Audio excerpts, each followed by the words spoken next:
Hello guys, welcome to my channel Fundamentals of Engineering. In today's session, we are going to see one numerical problem based on the variable data. So, in this, we are going to see the different control charts. So, what is the control chart? It is a statistical technique for controlling the quality of products as they are produced. The main purpose of the control chart is to indicate whether the process is under control or need to be reset. So before starting to this or solving this numerical problem on variable data, what is that control chart and what is variable data? That we have already seen. The link you can see in the suggestion box. Also you can see at the description. As we know, as the products are produced, samples of one or more items are drawn and checked for the quality, characteristics being controlled, and the results plotted on the chart. If the sample characteristics are within the limits specified on the control chart, the process is under statistical control, and any dispersion in the data is due to purely to the random causes. So there are two causes, random causes and assignable causes. So based on which causes the data is falling within the limits or not, that we have to get whenever we plot the control chart. If the points falling outside the control limits indicate presence of assignable causes which needs to be investigated and set right. Any continuous trend towards one of the control limits indicates possibility of production of unacceptable units later and will call for resetting of the process. So whatever the process we are following for producing the part, there is a possibility that due to three M's, man, material and machine, there will be a variation in the dimensions that we are getting in the variable data. So in this variation, if there is a continuous trend in the variation, then we have to conclude that there is any mistake is happening whenever we are following the process, either for the machine or skill of the man or material, that we have to check, and based on that we have to reset the process. The control charts can also be used to determine process capability, that is, whether the process can produce parts within the specified tolerance. If it is found that the process is not capable of producing parts within specified tolerance, it may be necessary consider if some of the reasons like change design specification, change acceptance limits, change the process or operator, or change the method of inspection. So there is a possibility that due to that the process capability cannot be attained. So how to define that whether the parts dimensions or values we are getting that variable data either in the control limits or not, how to plot that control chart, that we are going to see. So I request everyone to subscribe my channel, click on bell icon to get more notification. So this is the problem that we are getting this following data for the diameter. For that we have to construct X bar and R chart, and based on that X bar and R chart we have to conclude whether the process is controlled or not. For that we have drawn for the sample size of 5. So the control chart or variables are used to study the distribution of measured data. So whatever the data you can see on the in the table, it is a distribution of a measured data. So this X bar chart is used to study the size of the variable and show the centering of the process, and the R chart gives the dispersion of the measured data. For drawing the chart, a number of subgroups like samples are drawn at a random. Here we are drawing the sample as 5, and we have to check the parts which are from the production line, and we have to draw the X bar and R chart. So sample size is 5. For the 10 samples we are measuring the data. For that we are getting X bar values for the 10 samples and R values for the 10 samples that you have seen. So based on that, we have to plot X bar and R chart. For that, we have to follow some steps, some easy steps we have to follow that we are going to see. So watch this video till the last so that we'll get all the steps, necessary steps to plot X bar and R chart. So now we are going to see the steps. So first step, based on the data, we have to calculate the grand average, that X double bar, and average of the range, that is R bar. For this calculating grand average X bar, there is a formula, that summation X bar upon N. So this capital N is the samples for which we are getting the data. So we are getting the 10 samples. For this, we are getting the X bar values like this. So grand average, we have to calculate that addition of all X bar values divided by 10. So addition of all X bar values divided by 10, then we are getting the grand average value, that is 50.16.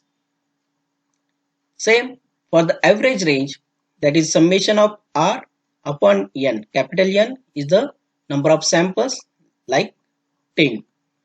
So the sample number and R values, so we have to add all R values divided by 10, then we are getting the average range value, that is 0.055. So this is the first step. We have to calculate the grand average X bar value and average range value. So based on that, values of grand average and average range values, we want to calculate the control limits for the X bar chart. So X bar chart, we are having two control limits, that is upper control limit and lower control limit. For upper control limit of X bar chart, formula is X double bar plus A2 into R bar. So this A2, all these are standard value based on the sample size. So you can get that sample size value from the book, or if you are solving the problem, then in that it will be given data. And lower control limits, that is X double bar minus A2 into R bar. So first we will calculate the upper control limit. So X double bar value we are getting, that is grand average value 50.16 plus the standard A2 value for the sample size 0.577 into R bar value we are getting, that is 0.055. So we are getting the upper control limit, that is 50.19, and lower control limit, that is X double bar minus A2 into R bar. So there we are getting 15.16 minus 0.577 into 0.055. So lower control limit value we are getting 50.12.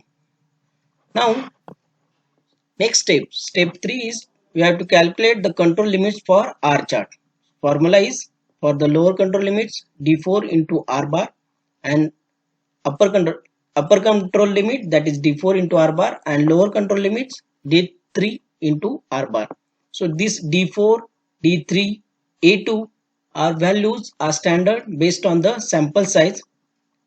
So based on that, we are getting the upper control limit for the R, that is 0.1162, and lower control limit, as D3 value is 0, so we are getting the lower control limit as 0. So we got all the values for upper control limits, lower control limits for X bar chart and R chart. So based on that, we have to plot the control chart. So first we will plot the control chart for the X bar chart. For the samples, all these X bar values we required. So at the X axis will be sample number, and for the Y axis there will be the X bar value. So if you see among these, we are getting this X double bar value, that is a central line value, that is a grand average, that we are getting 15.16. So above that, that will be the upper control limit, that value we are getting 50.19, and lower control limit below the grand average, that is 15.12. So we have to plot all this data, that is sample number, all this data on this chart. So first 50.04, which will be fall below the lower control limit, then 50.24, that second value which is going beyond the upper control limit. So in this way we have to plot all this 10 data. So there we can see all the datas are not falling within this upper control limits and lower control limit. So this process is not in control based on this X bar chart, as all the values are going above the upper control limit and below the lower control limit. So we can say that this is not in an acceptable limit, that or it is not in control for the X bar chart. Now we'll plot the control chart for the R chart for the sample numbers 1 to 10, which having the R values.